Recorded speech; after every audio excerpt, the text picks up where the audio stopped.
Buongiorno, io sono Vezzi e bentornati in questo nuovo video di Pillole di Economia. Oggi parliamo di strumenti e procedure per eseguire un pagamento.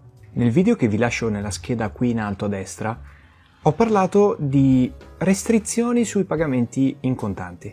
Il limite per un pagamento in contanti nel nostro paese è di 2.999 euro.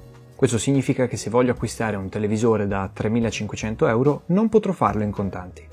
E allora vediamo quali sono le varie modalità per eseguire questo tipo di pagamenti. Partiamo con quello che forse è più noto a tutti, l'assegno bancario. Questo metodo di pagamento in realtà non viene quasi più utilizzato, però vediamolo in breve. L'assegno è un documento cartaceo compilato da chi vuole pagare qualcun altro. Se voglio usare questo metodo di pagamento devo necessariamente recarmi presso la mia banca e chiedere un libretto degli assegni. A questo punto potrei fare una distinzione tra assegni normali e assegni circolari, però non ci addentriamo in tecnicismi. Nel momento in cui io possiedo il mio libretto degli assegni, arriva il momento in cui devo utilizzarlo. Non mi basta altro che scrivere il nome del destinatario, l'importo e apporre la mia firma. Poi la persona che io ho pagato andrà con questo documento nella sua banca e chiederà di incassarlo. In un caso molto particolare si può non scrivere il nome del destinatario e quindi chiunque può andare in banca e col solo possesso del documento riceve i soldi. Però capite bene che questa situazione si presta molto bene a truffe o raggiri. Per questo motivo un assegno non intestato non può essere di un valore superiore a 999 euro. Questo vale sempre per il nostro Stato. In secondo luogo ci sono carte di debito, credito e prepagate. Ho fatto già un video a riguardo, lo trovate sempre qui sopra nelle schede. Riassumo brevemente però che cosa significa. Con una carta di debito trasferirò i miei fondi nel conto corrente dell'altra persona.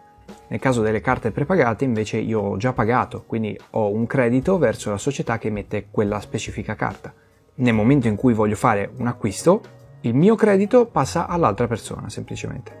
Per quanto riguarda le carte di credito vi invito a guardare il video perché lì è spiegato molto bene. Terza modalità molto diffusa sono i bonifici. Un bonifico è una procedura di pagamento con la quale ordino alla mia banca di pagare un certo soggetto. Questo può essere eseguito in due modalità diverse. Posso fisicamente recarmi in banca e chiedere che venga fatto un bonifico a una determinata persona, però per fare questo ho bisogno di conoscere che funge da indirizzo di casa di quel conto corrente. In pratica ve lo dovete un po' immaginare come il codice fiscale. Ogni codice fiscale riguarda una singola persona, ogni IBAN riguarda un singolo conto bancario. Ed è obbligatorio conoscere l'IBAN per il semplice motivo che così si è sicuri di pagare la persona giusta e che non ci siano freni. Il servizio ti consente di non andare fisicamente nella banca, ma poter controllare il tuo conto corrente dal computer o dal telefono. Per chi si destreggia bene con la tecnologia è facilmente comprensibile ed utilizzabile. Provare per credere. Voglio fare però una piccola precisazione. Esiste un tipo particolare di bonifico che è il giroconto. Il giroconto in sostanza è un concetto facile. Se due clienti della stessa banca vogliono farsi un bonifico, allora quello è un giroconto perché i soldi non usciranno mai dalla banca, verranno semplicemente trasferiti da un conto bancario all'altro. Infatti sarebbe bene utilizzare la parola bonifico solo per scambi che avvengono tra banche diverse. Ad esempio, se io sono della banca X e voglio pagare una persona della banca X, sarà un giroconto. Se io sono della banca X e voglio pagare una persona della banca Y, allora sarà un bonifico. Ultima ma non meno importante procedura di pagamento che elencherò oggi è il RID, rapporto interbancario diretto. È in questo modo che generalmente si pagano le bollette.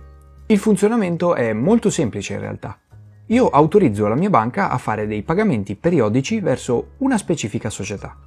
Quindi se io ho autorizzato la banca a eseguire automaticamente tutti i pagamenti verso la bolletta della luce. La società della luce mi chiede i soldi ogni 2 mesi, la banca automaticamente paga ogni 2 mesi l'importo richiesto. E tutto questo senza che io debba fare nulla, quindi ci semplifica abbastanza la vita. Non dovrò ogni volta andare a pagare la società che mi eroga un servizio, ma verrà pagata direttamente senza che io debba fare nulla. Non dovrò quindi pagare periodicamente le bollette, ci penserà direttamente la mia banca scalando i soldi dal mio conto corrente. Attenzione però che è buona usanza andare a controllare sempre l'importo di questi pagamenti. Potrebbero esserci spiacevoli sorprese altrimenti. Bene, per questo video è tutto, io non ho esaurito tutti gli strumenti e tutte le procedure di pagamento, vi ho fatto quelle più comuni. Può essere che in futuro arriveranno ulteriori video a riguardo, dipende tutto da quanto vi mostrate interessati. Il video si conclude qui, vi invito a lasciare like se vi è piaciuto il video, commentare, condividere, iscrivervi e attivare la campanellina e un sacco di altre cose, ma soprattutto tra poco arriveranno dei riquadri con altri video che sono molto belli, quindi cliccateci.